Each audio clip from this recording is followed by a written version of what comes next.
I guess as a young lad living on a farm in the eastern highlands of Rhodesia, just climbing mountains and seeing eagles and hawks and things soaring, and I don't know if you've ever had that feeling where you're on the top of a cliff or something, and you just kind of feel a kind of a fear of heights because you almost kind of want to launch off and fly, you know. Well, I was very lucky to get into the Air Force because for sure there's no way my family could have afforded flying lessons, PPL even. But while I was in the Air Force, I guess I just hankered for the barnstorming, less sort of regulated, you know, everything you do is all flight plans and runway, you know, big runways and air traffic control and all that. And I'd really hankered for the sort of barnstorming kind of life and open cockpit and that. And reading the books I used to love was Richard Bark's books. He was famous for Jonathan Livingston Seagull, but he wrote some barnstorming books, really captured my imagination. The season so far, disappointing but not a disaster, I would say. I'm pleased with the aeroplane, but disappointed, I think, very much disappointed about the strategy I used in the last race, and really got to get my act together. I'm doing better than I've done in years previous, but I had hoped to have at least won a race by now, so yeah, it's a bit disappointing. The biggest surprise has been Nikola Ivanov, who did incredibly well, came from nowhere right at the beginning and then won San Diego, so he's done very, very well. And that's, interestingly, a fellow who was hanging around this hangar a few months ago, really worrying about his airplane being ready in time and never having flown an edge, so he's done incredibly well. I suppose the other big surprise is how uncompetitive the Americans are this year, at the moment. But just to show how competitive it is, I mean, Mike Goulian spent a fortune in the winter modifying the wing on his X-Trip. And it was such a disaster in Abu Dhabi that he put his wing back to how it was before, which would have cost another arm and leg, I guess. And then he didn't do very well in San Diego. So, I mean, you know, if I'm feeling a bit depressed sitting in 4th place, it's, you know, a lot of guys are struggling.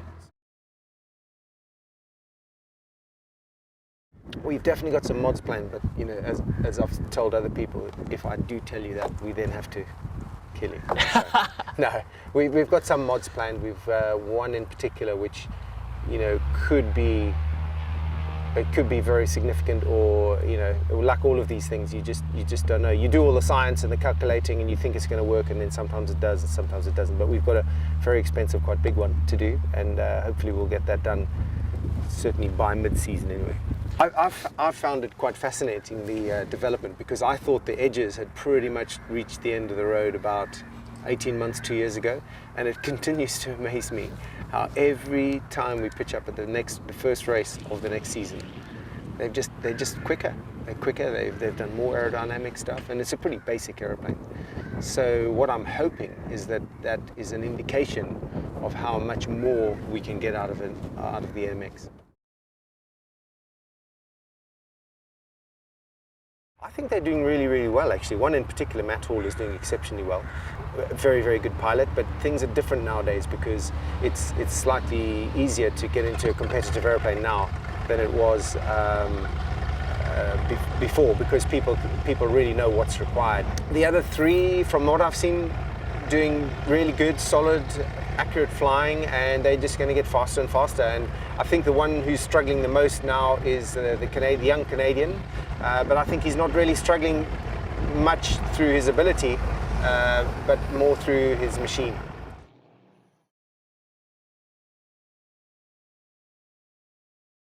Yeah, there is a great spirit of camaraderie, but also there is a greater atmosphere of secrecy as it becomes more competitive. It's an incredibly competitive sport now, and what you find is that people are covering up what they do. Any